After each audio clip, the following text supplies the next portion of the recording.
వెండితెర మాదిరిగా real లైఫ్లోనూ dual role చేస్తుంది. మూడో కంటికి తెలియకుండా కొన్నాళ్ల పాటు చీకటి కార్యకలాపాలు బాగానే చక్కబెట్టింది. అనుకోకుండా పోలీసులకు చిక్కడంతో ఆమె యవ్వారం బయటపడింది. ఒక సాధారణ బ్యూటీ పార్లర్ నడిపే మహిళ రాత్రిపూట నేర ప్రపంచానికి చావులనిచ్చే ఒక డాన్గా వెలిగిపోతోంది. మేడం జహార్ అనే పేరు ఆమె నిజమైన వ్యక్తిత్వాన్ని చెప్పేది. నేరం ఎప్పుడు ముసుగులో దాగినా నిజం ఎప్పుడు బయటకు వస్తుంది? ఇంతకీ ఆ మహిళ ఎవరు? ఈ కథ కేవలం మహిళ కథ మాత్రమేనా, లేక సమాజానికి హెచ్చరికనా? ఈమెకు బిష్నోయ్ గ్యాంగ్తో ఉన్న సంబంధాలేంటి? అందమైన విషం ఈ లేడీ డాన్.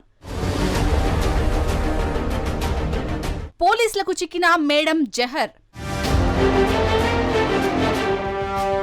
బిష్నోయ్ గ్యాంగ్తో నేహాకు సంబంధాలు.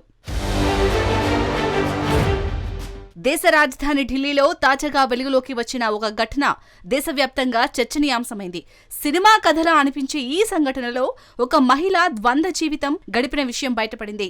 పగలు సాధారణ జీవితం గడుపుతూ రాత్రి వేళల్లో నేర ప్రపంచంతో సంబంధాలు కొనసాగించడం ఆమె కథలో ప్రధానాంశం. బయటకు చూస్తే సాధారణంగా బ్యూటీ పార్లర్ నడిపే మహిళలా కనిపించిన ఆమె వాస్తవానికి పెద్ద స్థాయి డ్రగ్ వ్యవస్థను నియంత్రిస్తున్నట్టు పోలీసులు వెల్లడించారు. కాగా ఈ కేసులో అరెస్టైన మహిళ పేరు కుస్నుమా అన్సారీ.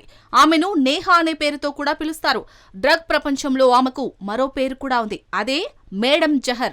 జహర్ అంటే విషం అనే అర్థం. ఆ పేరు ఆమె పాత్రను సూచించేలా ఉందని అధికారులు చెబుతున్నారు. ఈమెపై నిఘా పెట్టిన ఢిల్లీ పోలీసులు ప్రత్యేక దళం ద్వారా అదుపులోకి తీసుకున్నారు. ఆమె కొంతకాలంగా గ్యాంగ్ కార్యకలాపాలకు అనుబంధంగా వ్యవహరిస్తున్నట్టు అనుమానం వ్యక్తమైంది. ఈ కేసులో ప్రముఖ నేరస్తుడిగా పేరుగాంచిన లారెన్స్ బిష్నోయ్ గ్యాంగ్ పేరు కూడా వినిపించడం సంచలనంగా మారింది. ఉత్తర భారతదేశంలో వివిధ నేరాలకు సంబంధించి వార్తల్లో నిలిచిన లారెన్స్ బిష్నోయ్ ముఠాతో ఈమెకు సంబంధాలు ఉన్నట్టు పోలీసులు గుర్తించారు. అంతేకాదు మరో నేర గ్యాంగ్ నాయకుడిగా భావించబడే హసీం బాబా ముఠాతో కూడా సంబంధాలు ఉన్నట్టు అనుమానిస్తున్నారు. ఈ కథలో మరో కీలక వ్యక్తి బాబీ కబూతర్. అతని అసలు పేరు మహపూజ్ అని సమాచారం. ఆయుధాల సరఫరా వ్యవహారాల్లో అతని పేరు ముందే వినిపించింది. నేర గ్యాంగులకు ఆయుధాలు అందించడంలో అతను మధ్యవర్తిగా పనిచేసినట్టు దర్యాప్తులో బయటపడింది. అతనికి కుస్నుమాతో సుదీర్ఘ పరిచయం ఉన్నట్టు పోలీసులు చెబుతున్నారు. అంతర్జాతీయ స్థాయిలో అక్రమ ఆయుధాల వ్యాపారులతో కూడా సంబంధాలు ఉన్నాయా అనే కోణంలో దర్యాప్తు కొనసాగుతుంది. ఇటీవల ఢిల్లీలోని మహిపాల్పూర్ ఫ్లైఓవర్ సమీపంలో పోలీసులు భారీ మొత్తంలో మత్తు పదార్థాలు స్వాధీనం చేసుకున్నారు. ఆ కేసును లోతుగా పరిశీలిస్తుండగా మేడం జహర్ అనే పేరు అధికారుల చెవిన పడింది. అక్కడి నుంచి దర్యాప్తు తీగను లాగినట్టు ఒకదాని తర్వాత ఒకటి వివరాలు బయటకొచ్చాయి. చివరికి బ్యూటీ పార్లర్ నడిపే కుస్నుమానే ఆ మేడం జహర్ అని నిర్ధారించారు. ఈ కేసులో పోలీసులు ఆర్థిక లావాదేవీలపై కూడా దృష్టి పెట్టారు.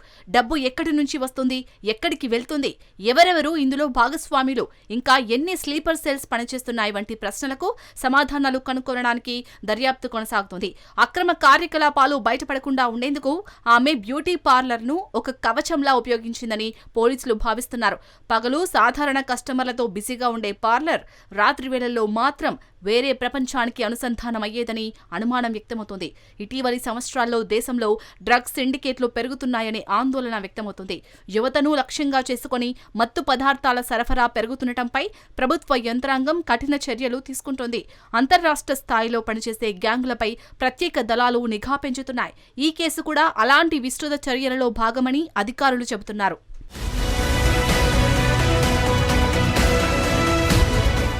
గతంలో కూడా ఢిల్లీలో కొంతమంది మహిళలు నేర గ్యాంగులకు అనుబంధంగా పనిచేసిన ఘటనలు వెలుగులోకి వచ్చాయి. అందులో దీపా, జోయా ఖాన్ వంటి పేర్లు వినిపించాయి. ఇప్పుడు కుస్నుమా ఘటనతో మరోసారి మహిళల పాత్రపై చర్చ మొదలైంది. జోయా ఖాన్ గ్యాంగ్స్టర్ హసీం బాబా భార్య.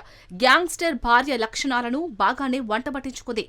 ఏ పని చేసినా తన చేతికి మట్టి అంటకుండా చేస్తుంది. అందుకే ఇంతకాలం పోలీసులు ఆమెను పట్టుకోలేకపోయారు. ఆమెపై హత్య, దోపిడీ, ఆయుధ స్మగ్లింగ్తో సహా చాలా కేసులు ఉన్నప్పటికీ ఆధారాలను మాత్రం పోలీసులు సేకరించలేకపోయారు. 2017లో గ్యాంగ్స్టర్ హషీంతో వివాహం చేసుకున్న జోయా ఆ తర్వాత లేడీ డాన్ గా మారారు. ఆమె భర్త హషీంను ముంబై పోలీసులు అరెస్ట్ చేశారు. అతని కార్యకలాపాల్ని తప్పక కొనసాగించాల్సిన పరిస్థితిలో జైలుకు వెళ్లి సలహాలు తీసుకుని డాన్ గా మారారు. ఆమెకు underworld don Dawood Ibrahim సోదరి హసీనా పార్కర్ ఇన్స్పిరేషన్. జోయా తరచుగా హై ప్రొఫైల్ ఈవెంట్లకు హాజరవుతూ సోషల్ మీడియాలో విలాసవంతమైన జీవనశైలిని ప్రదర్శిస్తారు. లేడీ డాన్ గా ఆమె సెలబ్రిటీ స్టేటస్ కోరుకుంటారు. సమాజంలో వీఐపీలకు పార్టీలిస్తారు. అయితే ఇది మొత్తం మహిళా సమాజాన్ని ప్రతిబింబించిందని, కొందరి వ్యక్తిగత ఎంపికల వల్ల మాత్రమే ఇలాంటి ఘటనలు జరుగుతాయని సామాజిక నిపుణులు స్పష్టం చేస్తున్నారు. ఈ ఘటన మన సమాజానికి ఒక హెచ్చరికలా ఉంది. బయటికి కనిపించే రూపమే అసలు వాస్తవం కాదని ఇది గుర్తు చేస్తోంది.